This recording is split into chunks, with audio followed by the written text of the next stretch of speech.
Alrighty guys, that's it. I'm done with this shit. We're tired of the land. We're about to go out and get some sea shanties. So here we are, we're going to talk about the navies that exist in Warhammer Fantasy. We're not going to go too in depth with every single one of them, but we're going to give such a good coverage of every single one that you're going to get a good sense of what's kind of happening, what's more or less the lore of things. Now, navies in Warhammer Fantasy is a very obscure topic to begin with, because majority of the game is on land. Majority of the game is about land battles. This is true for Warhammer Total War. This is true for Warhammer Fantasy's tabletop. All of it has been about the land. That being said, in 1990s, they did develop a spin-off called Man of War. And Man of War is exactly that. You actually have codexes that are full of faction identity. It's really cool. Instead of selling individual codexes with individual armies, instead it's just one big codex that had pretty much all the factions in it. It was really nice. Now, that being said, they did have expansions for it. The most common that everyone knows is Dreadfleet. Dreadfleet added the vampires and the Skaven, Tomb Kings, but the main base game of Man of War did have elves, both light and dark, the dwarves, the Empire, Chaos. Very interesting, very strong basis. And to this day, there's still people on Facebook who are still posting 3D printed models and willingly trying to play the game with other people. Still to this day, I'm actually a part of one of those groups, because to me, this was awesome. I loved it. So besides my little tangent about where did this source come from, you can easily look it up. There's free PDFs in one of those Facebook groups, as I talked about, but also just online in archives. They're well preserved and scanned, so you can just play it for free. The reason why is Games Workshop didn't really make a good profit off of this. There really wasn't that big of an audience for it. They thought at the time that, hey, people like pirates, so let's give them a pirate game, because Warhammer is a fantasy setting. Guess what we got? Galleons, all sorts of shit, Krakens, Megalodons, but it didn't really do too well in the box office. So they discontinued it, and to this day, it's one of the reasons why I never buy any of the spin-off games. To this day, people still see new Warhammer spin-offs, like Warhammer Imperialis, where it's all flight units and stuff. Yeah, it's not going to do well, and I already see the future where they're just going to discontinue it just like they did with Man of War. So let's stop talking here about real-world epidemics, and instead talk about the game, the lore. What is the story with the navies? So we're going to break it down faction by faction. I think the best way to do it is sort of the same way that the Codex lays it out. Starting with the greatest. What is the greatest navy in all of Warhammer Fantasy? Who could you think has the best navy? It's going to be the High Elves. Now you may wonder, well, that's kind of boring. But in a lot of the novels, it's actually really well explained. The codexes, I feel like, don't do it justice. One of the big things is that the High Elves have the longest ranged vessels out of anyone else in the goddamn world. They have these amazing ballistas. They're able to shoot very far and pierce your hull. Pretty much guaranteed they're going to pierce. And then they have very well equipped and elite troops. They're very well experienced. If you see a sailor of the High Elves, you know that they've been a sailor for probably 300 years. They're very well experienced. So as such, they've seen every situation. They're trained for any circumstance. And then with the fact that their ships are equipped with long-range ballistas, even their lowly scout vessels have ballistas on them. That is deadly. That means that their entire army is going to just shred you before you're even in range to shoot them back. And then if you do get in range, their vessels are very narrowly designed. They're kind of designed like arrows, if you can imagine that. So it's very hard to even hit them once you get close. This is kind of the point of these elves. The biggest weaknesses to them is probably boarding. Their troops are not really that amazing. Now, what makes them so strong in the Warhammer Fantasy world is for the sheer fact that they were the first. They were the first ones to get out there into the ocean. They're the first ones to navigate the treacherous seas. They know better than anyone what route to take, what area leads to ship's peril, what time of year is the best time to cross the continents. They're the masters. And for good reason. The lore reason why is that they're the main ones holding off the Dark Elves. If it wasn't for the High Elves, the Dark Elves would have ultimate reign over the ocean. Now, do the Dark Elves have the best navy next to them? Absolutely not. Their navy is pretty bad. But what is it about Dark Elves that makes them so dangerous that the High Elves have to invest such a heavy influence into this navy? Well, if it's not for the navy, then that means anyone could invade the island of Ulthuan, the home world of the homeland of the High Elves. So, by having such a good navy locking down the Dark Elves, this prevents a lot of Dark Elves from breaking out and sieging and raiding Bretonnia, the Empire, Kislev. So this saves a lot of people's lives by them being the forefront and holding the ground. But in order to be in the forefront, you have to be the best. You have to be very well equipped and know what you're doing. This is a really good thing because one of the things that we discovered too with one of the other factions like Norska is they like to raid as well. They have long ships that are specifically designed to board up rivers and to get into people's cities undetected. So you need mages, you need sailors who know the waters perfectly, who know exactly what routes these raiders would go on, and someone who's been around for 500 years to know that they've seen this battle hundreds of times. This is what makes the High Elves so powerful, so well equipped. One of the other things that's really nice too of the High Elf armies is that while they don't tame the sea creatures are massive. We're talking crabs that can lift up entire ships with a single pincher. We're talking crazy megalodons. They're able to swallow a ship whole. Besides these creatures, High Elves do have other things at their disposal. They have, of course, the dragons. They don't have the sea dragons, they have the sun dragon, the moon dragon, the star dragon. They have these amazing dragons at their beck and call that they can call upon who can set enemy fleets ablaze, should they have such hard difficulties dealing with them in the normal sense, the normal fashion. So, who comes up next? Let's just say it. Let's just get it over with. The Dark Elves. We already talked about them a little bit, but what makes their fleets so good? What makes them have a navy to begin with? Well, when they were originally exiled from Ulthuan, they originally were living on these ships for quite a while. These are the Black Arks of Nagaryth. These Black Arks are gigantic, twisted metal husks that are floating in the ocean. These are the center and the main component of your fleets.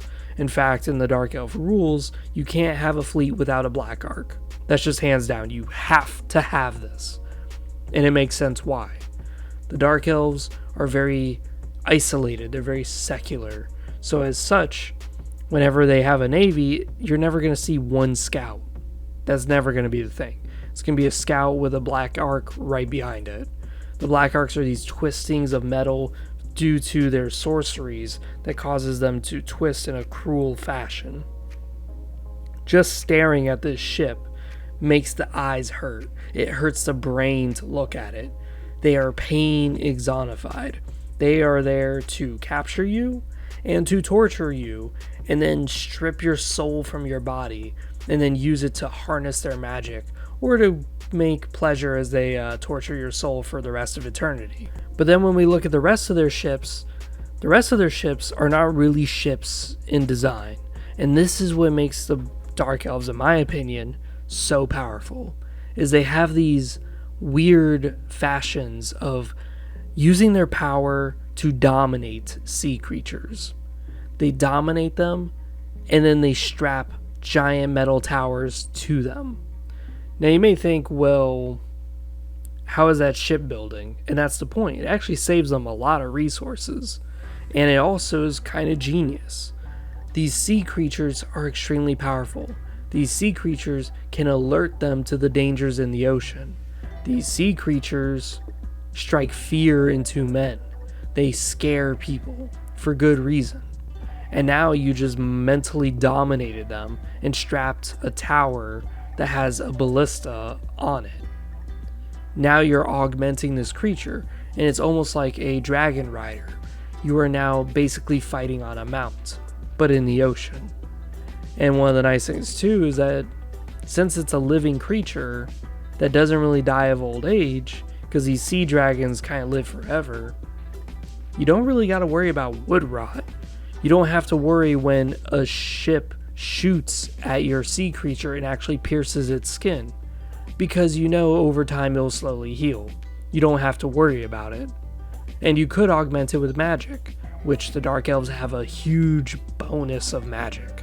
They have a lot at their disposal to augment their ship, or to heal their creatures, or to just destroy your men's morale and terrorize them. This is the strength of the Dark Elves. This is what can definitely destroy fleets at their disposal. Now let's kind of talk about the human nations. We've been kind of jerking the High Elves and the Dark Elves a little too long here. I'm starting to get sick of it. Aren't you? I am. So let's talk about it. The sweat and blood of the humans. Just pure unbridled men in the seas of danger, terror, and crustaceans. So when it comes to humanity, what ships do we have? Not a whole lot. And you may wonder, why is that? Well, that's the Empire's fault. The Empire is to blame. Yes. If you are an Empire fan, I hate to say it, you're a problem. The Empire does not have a lot of ports in their disposal, and as such, they don't really have a lot of need for a navy. They still want to have a navy. They do have to employ a navy, but they don't invest a lot into it, so as such, they don't have a big force at their disposal. And the navy that they do have is not quite technologically as advanced as other navies. Funny enough, the one country that exists that is technologically barbaric actually is navally superior in technology to the Empire, and that's Britonia. Now you may wonder, what? That is utter garbage, Freezer 700. What the fuck are you talking about? It's actually not.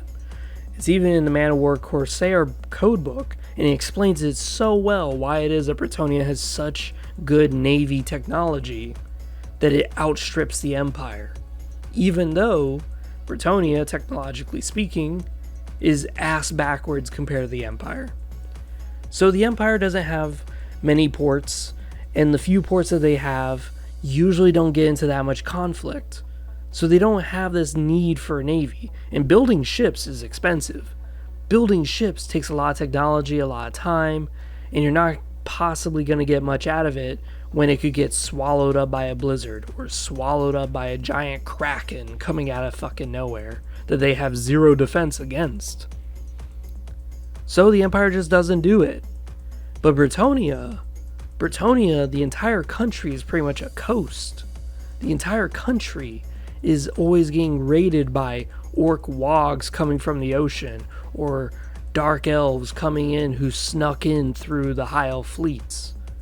And Britonia does a lot of trade with themselves, but also with other human nations like Estalia, Talea, Araby. So as such, Britonia is like, hey, we gotta get this. We gotta double down and research what makes a ship good. What can we do to secure the ocean and bring prosperity through trade? This is the reason why the Empire's outstripped. The Empire doesn't really need it. To them, the only ocean they have access to leads directly into Chaos Lands. To them, the ocean is very hostile. Britonia, sure, the ocean's hostile, but they'd rather risk it because there's good prosperity right below them. There is greatness to be had. One of their allies is the High Elves, after all, and in order to access their markets, they have to sail the ocean to go sell their products. The Empire, it's a very long journey to reach Ulthuan, and it's just not worth it. If there's any trade to be done, they'd rather build ports and have other nations come dock in their ports rather than them building in their harbors and trying to send those ships out. It's a very interesting dichotomy that I just find very fascinating. Maybe you guys do too, and I'm just kind of rambling here. One of the interesting things about the Empire ships is that they're more designed for ramming. They're more designed for crashing into people and having a metric fuck ton of cannons facing every direction. This is kind of funny design. Is the greatest ship that the Empire has, the Great Ship, very original name, I know, literally has cannons facing forward, backward, side to side. They have cannons just pointing every direction. And they have great rams on it. This kind of signals what the Empire's goal is. They're designing a ship that's very versatile, but they really don't know what the fuck they're doing. They don't know if they're maneuvering appropriately, which, hint, the Great Ship does not maneuver that well at all. And they want to give it some melee capabilities, because after all, if they're right next to Chaos, Chaos wants to ram. Chaos wants to get into the fight. So you may as well get your ship good for melee fights as well. But make your ship outfitted with cannons all around it, so you can shoot guys behind you in case a megalodon comes out of the ocean. Make the cannon shoot in front of you in case you're chasing a fast foe. And then just put a bunch of cannons on the side in case you do broadside somebody. As I said, the Empire just kind of, when you look at their technology, you kind of wonder and go, do they really know what they're doing with their ships? Because it looks like they're trying to do one thing that Sun Tzu told you not to do in the Art of War. So it's very interesting to look at. It's what happens when you try to generalize your ship as much as possible. And as such, they're generally bad at just about everything. Now their lower ships, their lower tier ships, are just gigantic rams with one cannon on it. And that is it. Now you may wonder, what's the point of these? Their point is to be cheap to be made, and they fulfill their goal of sinking the ship. And in real naval tactics, that's really what we see with the Empires. We'll have their big, great ships just pouring shot after shot after shot into foes from a significant distance. And as the ships are getting shot at, all of a sudden here comes an Empire ship that just is tiny as hell, but it has a big ram, and it just rams your ships, sinking them or pinning them, while again they're just getting dumped on by fire after fire after fire from these great ships at a distance. And that's really the goal of the Empire. To me, it's a very basic strategy, but it does work, and it seems to work for them because of who their neighbors are. The neighbors are being Chaos. Chaos just has long ships, and the few ships that they do have that are actual Chaos warbands, they're more magical in nature, and they're more melee oriented. So as such, their ass is free game for the Empire as long as they keep this tactic going. And Kislev is lumped into this, by the way. They have the same setup. So, with that, let's talk about Britonia. What makes Britonia so good? They have the world's second best navy, and it's not due to their ships. So I know I said earlier that Britonia has one of the best technologies for their ships, but that's not what makes them the best. What makes them the second best navy in the world, the High Elves are at the top. But the second best navy in the world is Britonia, and it's for one reason and one reason only. Quantity. They have a enormous navy. It's bigger than you can imagine.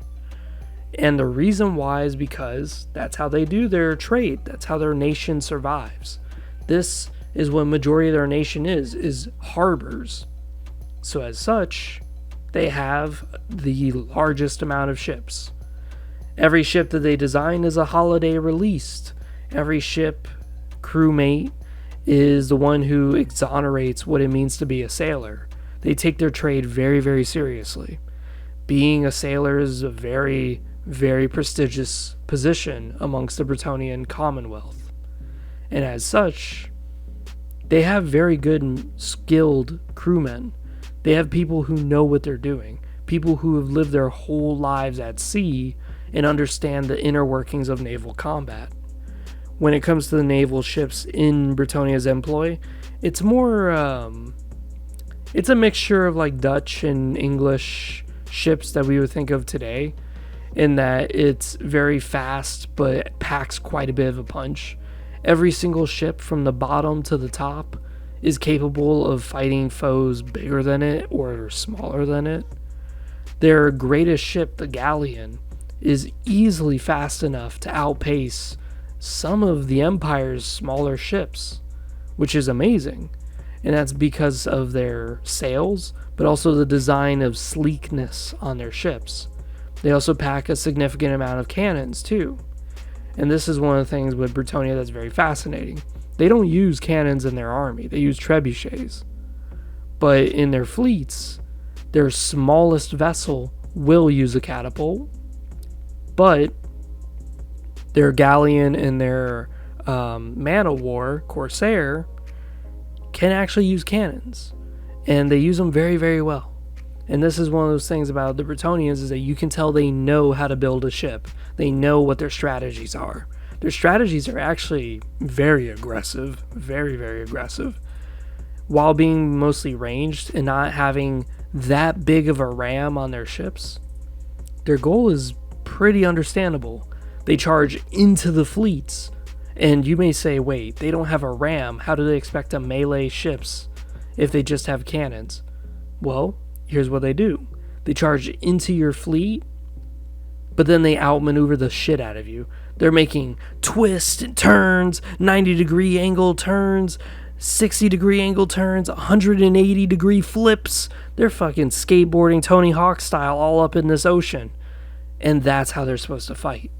They get in there and they're just broadsiding the shit out of you. And no matter how much you charge them, no matter how much you chase them, you just can't get them. Even their biggest ship is outmaneuvering you.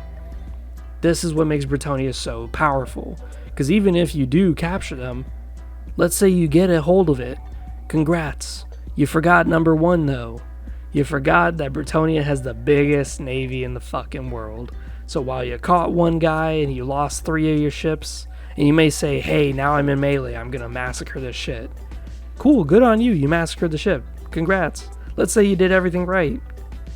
You still got 3 other galleons blasting the shit out of you. Congrats, you still lose. This is what makes Britonia so damn deadly. Now, while the Empire may have a bunch of wizards, we're talking all sorts of wizards of all sorts of flavors, and they can hire mercenaries more readily than Britonia, the big difference between Britonia and the Empire is that Britonia has Pegasus Knights. The Empire has Griffin Knights. And what happens here is that you have these amazing knights flying in the sky, swooping in, cavalry charging sailors out of their positions, cavalry charging into ships. It's crazy as hell. But what I love so much about it is that Britonia has a better stance. They actually have Pegasus Knight nests in their ships. And of course, Britonia Knights are actually better than Empire Knights because of the lore behind them. They're more magically gifted, they're more tuned, they're super soldiers. Empire Knights are just dudes who are wearing really cool relics, or not even wearing relics, they're just dudes who are riding really cool mounts. In this case, just a griffin. While griffins are cool and they're deadly by their own, it's just like the Empire in that they're very average when compared to a Pegasus Knight. They're not even up to snuff when it comes to a massive, massive sun dragon.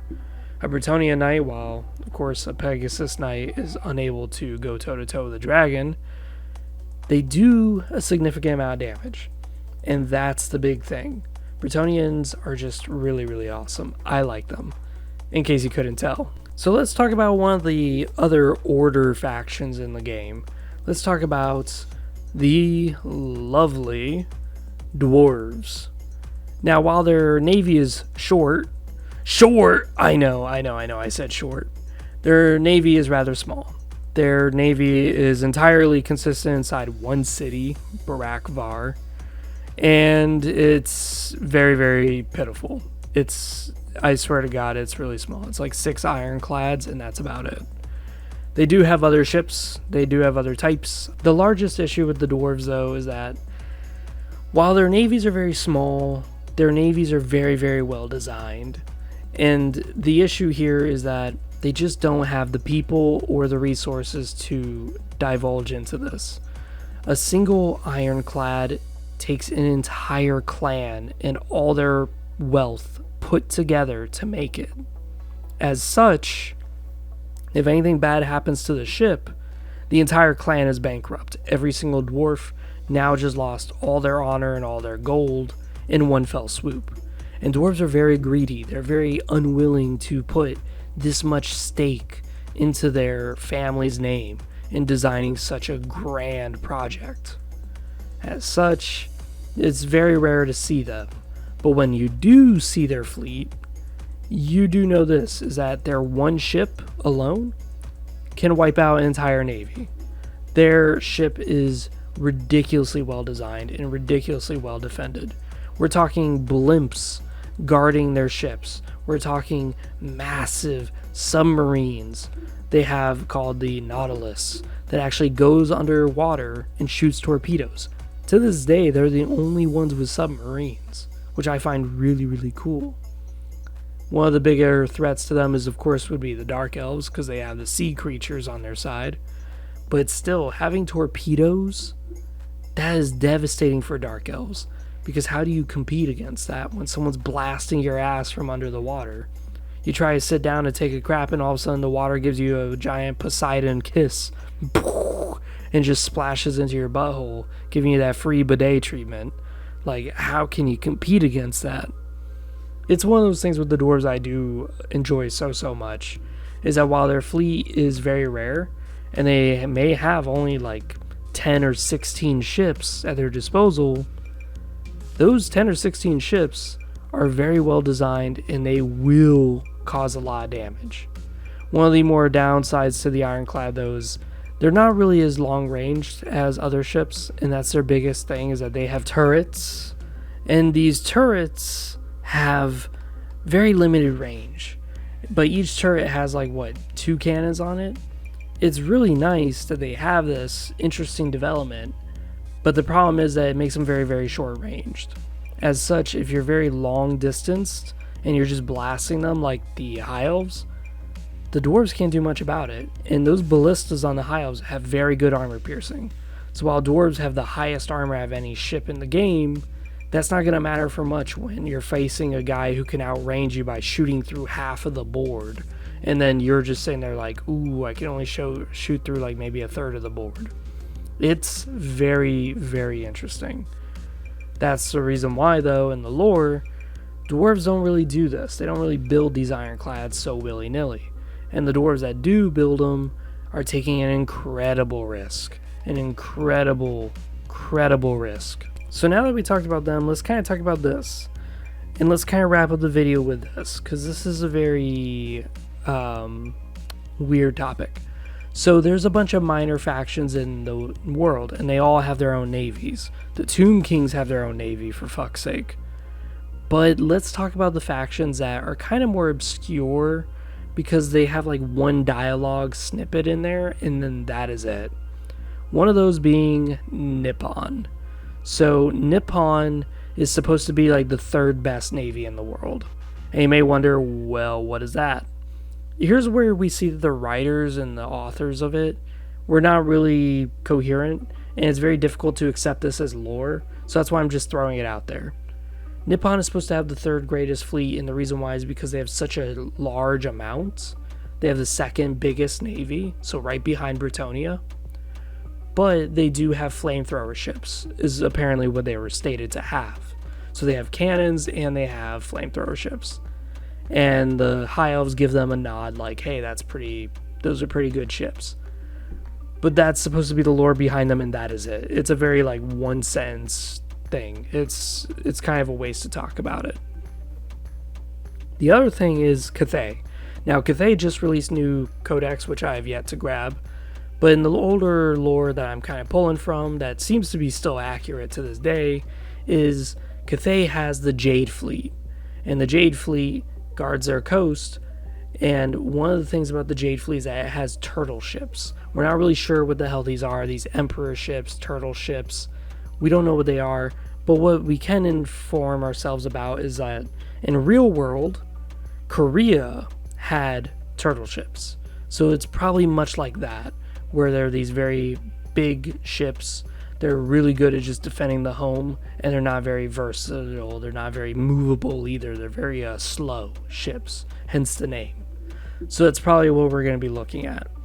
And judging by Cathay's Air Force, Cathay has a lot of lamps, basically. They're just dangling in the sky with cannons on them. Judging by that, I'd probably assume their navy is the same, where it's very stationary, doesn't really move, but it shoots probably far distances with rockets. That's not exactly a bad idea. If they do actually have that written into the lore, that'd be fucking amazing, because I love turtle ships in Korea. In Civilization 5, I always played Korea, and Korea's OP as fuck because of the turtle ships. Oh my god, I love those things. So, I'd be very curious to see that. Other minor factions that are obviously we should mention is orcs. Orcs obviously have really, really shitty ships, but they look more like bundles of just crap put together. They do have hooks, so that way they pull ships in for melee combat, which I find really, really awesome. And, of course, they don't have cannons. They just have rock lobbing, and that's all they can do. Their ships are not very well designed, and their ships don't have sails. Their ships have, instead, paddles. Because, again, orcs are not very clever. And most orcs that do use navies, it's very temporary. It's usually for a short distance. Grom the Paunch, he deforested an entire fucking region to build ships, and it was only so he could reach Ulthuan. And 99% of his fleet was destroyed from the weather. I'm not joking. His Wog damn near died from just bad weather in the ocean. He is the exact epitome of why orcs don't do navies. That being said, there are few freebooters who do exist in the world who have become very proficient at naval combat and have made ships that are actually capable of withstanding things. These are the ones that orc war bosses tend to hire to traverse them into lands that they can plunder, for of course a percentage of the fee. There is Skaven fleets, but Skaven fleets, there's a bit of a lore issue with them. So while they do have their own codex in the Dread Fleet, one of the issues is that their lore says that they mostly scavenge ships. But then here they are, they do design their own ships. So it's like, which is it? Do you scavenge or do you build your own ships? Like, yes, you could say it's both, but the problem is that I have a very hard time seeing anywhere in the rules if you don't allow me to employ other ship types and suffer maybe debuffs because they're half rotten or whatever bullshit. So I do have issues with that, but their ships are usually copper related. They're just giant rusted copper tubes where they just shoot out giant warp lightning cannons, or they have some plague capabilities, because after all, Clan Pestilence is all about plague, so they can actually lob diseases at people. So that kind of leads us to the Chaos. Chaos has a large variety at their disposal. They have beastmen, cultists, and chaos lords, even demons in their army. But it's all lumped into one thing. And you may say that it is a little weird to see them all lumped as one big faction instead of separate. But not really, because the reason why is that chaos lords usually are very pietous. They are very devoted to their gods. As such, much of their crew is designed for melee combat. So if you just want to bludgeon people to death across the ocean, the Empire is definitely your go-to guys. They want to get stuck in the fight and just butcher everybody. It does depend on what faction you're playing as, because Tzeentch is a little weird where they have flying ships, like literally ships that fly over the ocean and just blast people with magic. They're the only exception to the rule. The other one is Nurgle, where they actually throw disease balls at ships and they basically cause your crew to just die. So Nurgle ships are very, very interesting, where you could just kill someone's entire crew without ever touching them because you're just causing diseases rampantly. The last faction that we're going to talk about is the Vampires. The Vampires is the whole shtick behind the Dread Fleet. The most notorious is, of course, Count Noctilus. Count Noctilus, my boy, I like him. Count Noctilus has been reigning terror on the oceans. Now, one of the things in the codex that kind of doesn't make too much sense is in the initial codex, they say the vampires have been a nuisance for the past 20 years. But then they say Count Noctilus has been in the ocean for hundreds of years. So there's a bit of a lore discrepancy there. I just like to think that maybe other vampires are joining in on the undead. That would make sense to me. Because they've now realized, like, hey, there's actually a lot of corpses in the ocean. It's kind of like when everyone's playing a video game and everyone's doing the same build, the same meta, and then one guy just comes in out of nowhere and he's like, actually, I'm going to do this build. And everyone's like, why are you doing that? There's no point in doing that build. That build looks garbage. And it turns out he beats everybody and everyone's like, oh my god, that's actually the new meta. And now everyone starts joining in. That's kind of what it is with Count Noctilus. And that's the way I can rationalize why the undead have ramped up in the past 20 years in the ocean scene. And it makes sense. Hey, look, here's a dead megalodon. Let me resurrect it. Alright, zombies, go inside the wound of the megalodon. Carve me out a quarters for me to rest in. And let's attach some cannons to it. Boom. We're rocking a fucking megalodon ship. The other things, too, is when the vampires can use their necromancy to summon ghost ships. Ships that are levitating above the water, and they're just gigantic ghosts. It's awesome as shit. But besides that, this has been Freezer 700. I hope you guys enjoyed this brief overview of all these factions. A brief excerpt about what makes these factions really cool, and a lot of lore that's kind of jam-packed into every single thing. I'm not very much of an editor, so I'm just kind of recycling the same images over and over again. They have nothing to really do with whatever it is I'm talking about at that time. And most of you who've been on my channel know that I just talk. That's really all I'm here for, is to talk. So I hope you all enjoyed, and see you guys next time.